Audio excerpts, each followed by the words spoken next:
Pixel lab দিয়ে বেশ কিছু প্রবলেম সলভ করার চেষ্টা করব। এক নাম্বার হচ্ছে আমরা কিভাবে পিক্সেল ল্যাবে ফন্ট অ্যাড করব, বাংলা এবং ইংলিশ ফন্ট। কারণ পিক্সেল ল্যাবে যে ফন্টগুলো দেওয়া থাকে এক্সটার্নাল ভাবে, ওই ফন্টগুলো কিন্তু আমরা আসলে অ্যাট্রাকটিভ থাম্বনেল বানাইতে পারি না। প্রফেশনাল মানের একটা থাম্বনেল বানাইতে হলে আমাদের বাংলা ফন্ট এক্সট্রা ভাবে অ্যাড করতে হয়। এই প্রবলেমটা আমরা অনেকেই ফেস করি। এই প্রবলেমটা কিভাবে সলভ করা যায় পুরো জিনিসটা আমি দেখাই দেব। তারপরে হচ্ছে 2 নাম্বার প্রবলেম, আমরা কিভাবে ইউটিউবের জন্য থাম্বনেল সাইজটা সেট করব।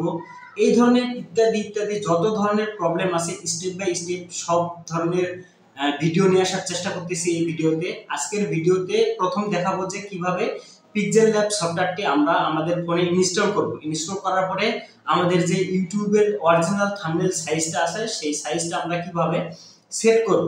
তারপরের ভিডিওতে আমি দেখাবো কিভাবে পিক্সেল ল্যাবে আমরা হচ্ছে ফন্ট অ্যাড করতে পারি, বাংলা এবং English font.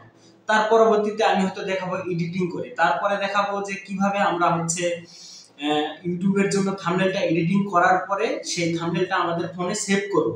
Step by step সব ধরনের প্রবলেম সলভ করার ভিডিও আমার এই চ্যানেলে প্লেলিস্টে আসবে। আপনারা প্লেলিস্টটা চেক করবেন এবং আপনি যদি প্রথম ভিডিওটা দেখে থাকেন তাহলে পরবর্তী স্টেপ বাই স্টেপ সবগুলো ভিডিও দেখবেন। আপনি পিক্সেল ল্যাবের উপরে একেবারে প্রফেশনাল হয়ে যাবেন। পিক্সেল ল্যাব এমন একটা সফটওয়্যার যেটা বাংলাদেশের অধিকাংশ সবাই আমরা ইউজ করি এবং প্রফেশনাল মানের একটা থাম্বনেল ডিজাইন আমরা কিন্তু এখান থেকে করতে পারি।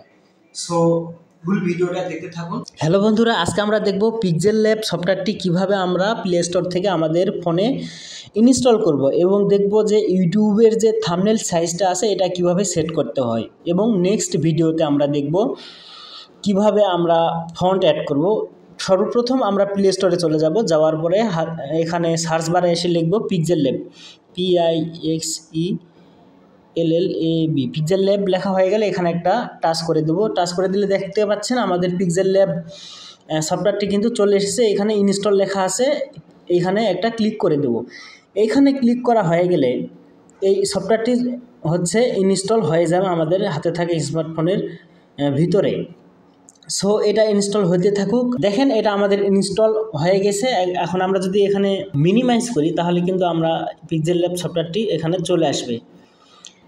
এই যে দেখতে পাচ্ছেন পিক্সেল ল্যাব সফটওয়্যারটি চলে এসেছে। এটা আমরা এখন ওপেন করব। ওপেন করা হয়ে গেলে এখন দেখব যে আমরা এটা কিভাবে আমাদের স্মার্টফোনের আমাদের ইউটিউবের যে থাম্বনেল সাইজটা আছে এই সাইজটা আমরা কিভাবে সেট করব। সো দেখেন উপরে দেখতে পাচ্ছেন একটা 3 ডট অপশান। এই 3 ডট অপশানে ক্লিক করলে আমরা এই যে ইমেজ সাইজ লেখা আছে এখানে একটা ক্লিক করব। ইমেজ সাইজ লেখা আছে এখানে ক্লিক করলে এরকম একটা উইন্ডো আমাদের সামনে চলে আসবে। এখানে দেখতে পাচ্ছেন যে কাস্টম লেখা আছে। কাস্টমে ক্লিক করলে দেখতে পাচ্ছেন নিচে ইউটিউব থাম্বনেল একটা লেখা আছে। এই ইউটিউব থাম্বনেলের উপরে আমরা কিন্তু একটা ক্লিক করে দেব। এখানে ক্লিক করা হয়ে গেলে দেখতে পাচ্ছেন 1280 অ্যান্ড হাইট হচ্ছে 720। এটার উপর একটা ওকে করলে দেখেন এই যে আমাদের ইউটিউবের অরিজিনাল যে সাইজ এটা কিন্তু চলে এসছে। সো আজকের ভিডিওটা এতটুকুই। পরবর্তী ভিডিওতে আমরা দেখব কিভাবে ফন্ট অ্যাড করতে হয়। আমাদের এক্সট্রাভাবে ফন্ট অ্যাড করলে কিন্তু থাম্বনেলের ফন্টগুলো অনেক অ্যাট্রাকটিভ হয়, দেখতে সুন্দর লাগে। সো সেই পর্যন্ত সবাই ভালো থাকবেন, সুস্থ থাকবেন, ভালো থাকবেন। আমার ভিডিওটাকে লাইক কমেন্ট শেয়ার করে পাশে থাকবেন। ধন্যবাদ সবাইকে।